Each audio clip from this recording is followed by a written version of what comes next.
This week in NBA 2K25. Celebrate Easter Sunday with double rep for wearing Easter clothing. Hopping to the rim has never been more fun.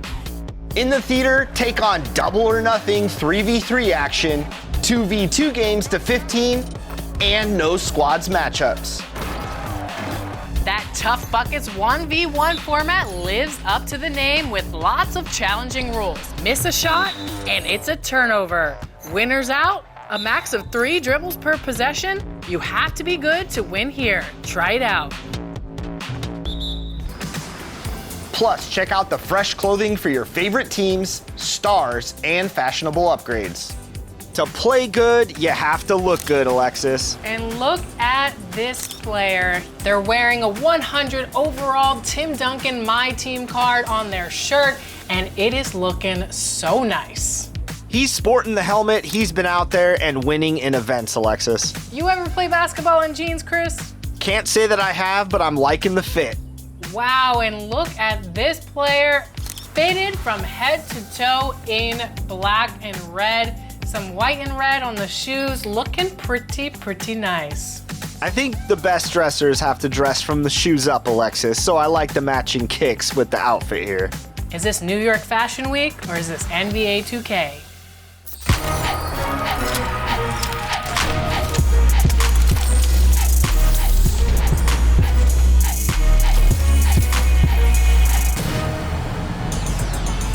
Welcome to NBA 2K TV. We have a packed episode for you this week with tips on getting better at the game, as always, and we also have a special guest with insight on handling. Now, as you're watching, we've included an Easter egg with 2K TV Interactive. So pay attention to the question because one is worth a big VC reward. Which question? Well, we won't tell, but a hint, it's hiding in plain sight or right in front of your eyes. If you're in the city and looking to accelerate your My Players progression, Chris Brickley's gym is a great place to be. There's 3-on-3 competition during the weekdays and 5-on-5 action throughout the weekends. These games are important because they accelerate badge progression depending on the difficulty. Playing on easy will earn double the badge progression, while medium will triple it. And if you are ready for the challenge, play on hard because you'll earn 4 times the badge progression. You can find Chris Brickley's gym right here across from these palm trees in the city. Get over there and make the most of your build.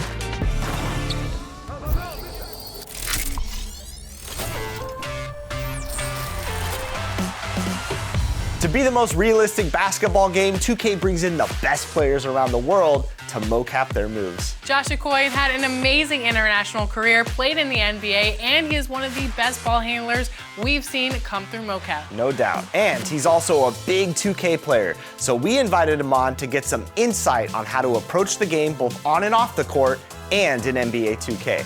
Take a look.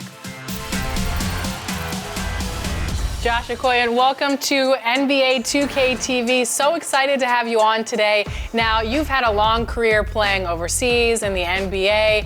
So in 2K14, your dribbling moves first showed up in the game, which is spectacular. What was it like to have 2K ask you to have your dribbling moves in the game? First off, it was a blessing because I've played 2K for a big part of my childhood growing up. When they asked me, I was like over the moon to do it.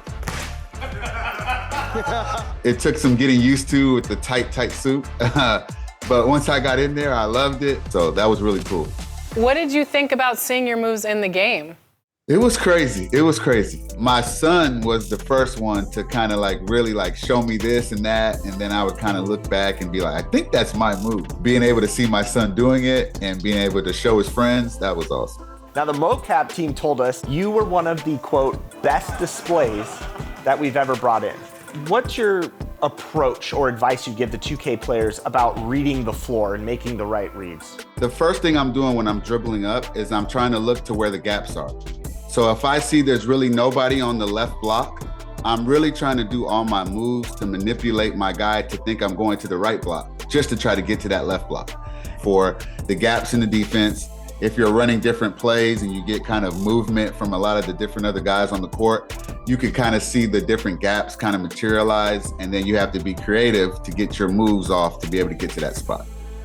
When you see a defender coming up, I always love that one-on-one action, you know? If I'm getting a little heated in a game, I'm gonna call for an ISO and try to break my defender down. So what advice can you give about defenders and where they're at positionally and how to attack them, both in real life and in 2K?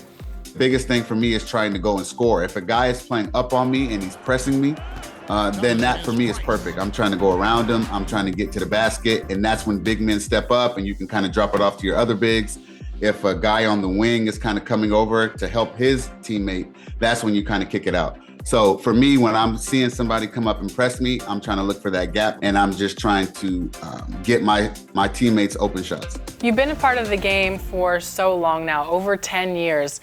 So can you describe what it's like seeing your moves progress in the gameplay as it gets better? It's crazy. It's crazy.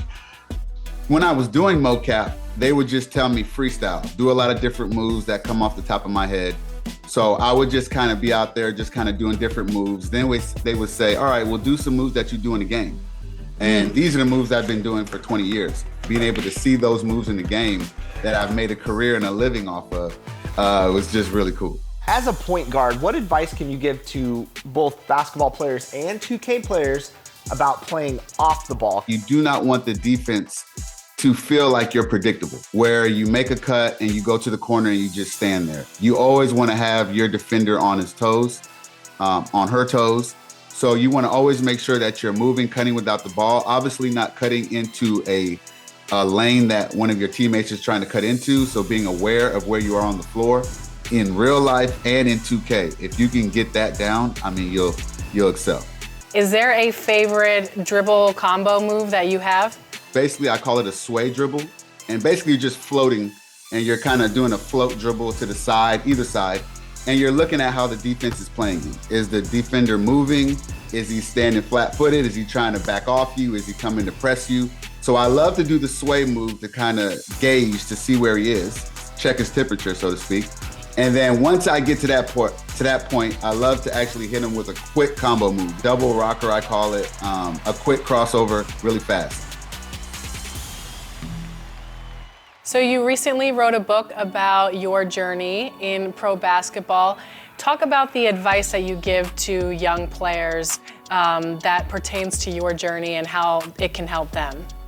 Yeah, awesome. So the book is called My Misses Made Me. All the different mistakes I felt I made from when I picked up a ball when I was 14 to when I retired.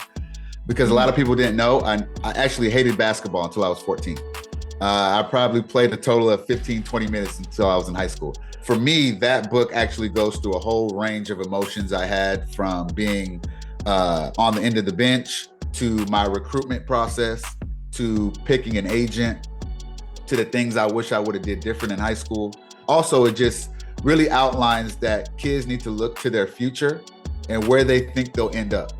Well, thank you so much, Josh, for joining us. Congratulations on everything, and we look forward to seeing all your ball handling skills in NBA 2K, as we've seen for the past 10, 11 years. Awesome. Thank you so much for having me, and I know you guys will keep doing great things. I really appreciate it.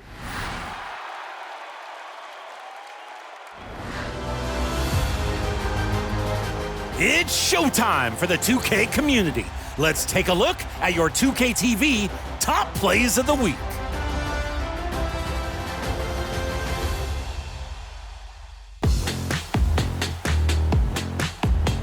Let's sail to the elite affiliation with Lynx. Elevates for the snatch block, and he's running. Can somebody stop the ball? Anybody? Oh, come on. Slammed. They go coast to coast. Sir CC gets on their horse and gallops for the throwdown.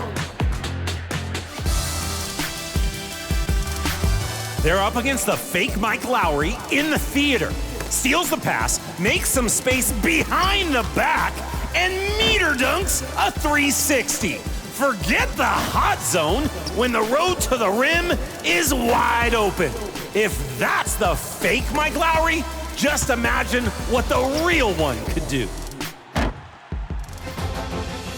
Which two-way play gets your vote? Choose now. And hey, if you got a great assist, send them in on social with your gamer tag and the hashtag 2KTVWow. I'll see you next week. I'm mowing my lawn in the shape of the Kings logo. What else? Later.